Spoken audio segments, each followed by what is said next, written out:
भागीदारी इसमें सुनिश्चित होनी चाहिए।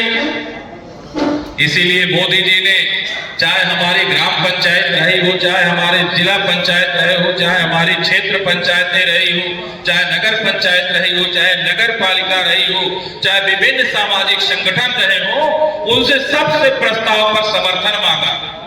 केवल इसलिए नहीं कि हमारी सरकार है हम मांग रहे हैं, हम समर्थन इसलिए मांग रहे हैं, हम भारत को विकसित भारत बनाना चाहते हैं, हम राष्ट्र हित में काम करना चाहते हैं।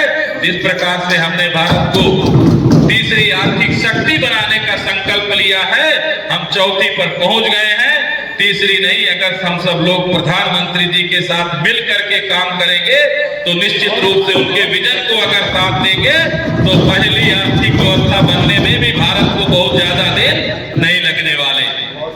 जिस प्रकार से चुनाव में खर्च होता, एक बार लोकसभा का चुनाव हो गया, फिर दिल्ली राज्य की विधानसभा का चुनाव होना है, फिर हरियाणा का चुनाव होना है, फिर बिहार का चुनाव होना है, फिर महाराष्ट्र का चुनाव होना है, फिर उत्तर प्रदेश का चुनाव होना है।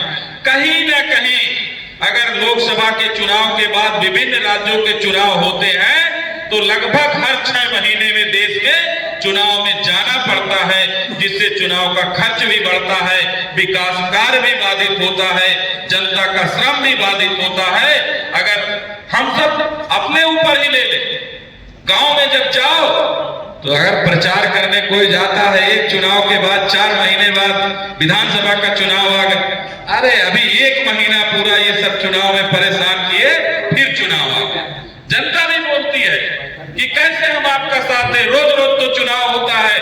पुरुष तो किसी प्रकार चले जाते हैं और घर की मातृशक्तियां कहती कौन जाए 2 घंटा लाइन लगाई धूप में। जितना बहुमत होना चाहिए उससे ज्यादा आदरणीय नरेंद्र मोदी जी के इस लक्ष्य में उन्होंने अपना समर्थन दिया। हम जानते हैं कि मोदी जी ने अब तक जो भी फैसला लिया है उस फैसले को हमारे देश की जनता पूर्ण रूप से स्वीकार किया।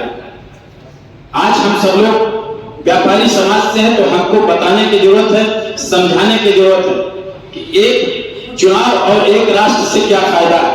हमारे व्यापारी परिवार के दुकान में सुबह से शाम तक 100 से 200 ग्राहक आते हैं, उसमें 10, 20, 25, 30 खरीदते हैं, नहीं भी खरीदते हैं, मगर जितना संपर्क पब्लिक से व्यापारी का है उतना किसी का नहीं। इसलिए अपने दुकान पर बैठ करके आप सब लोगों के पास लोगों का आना जाना लगा रहता है।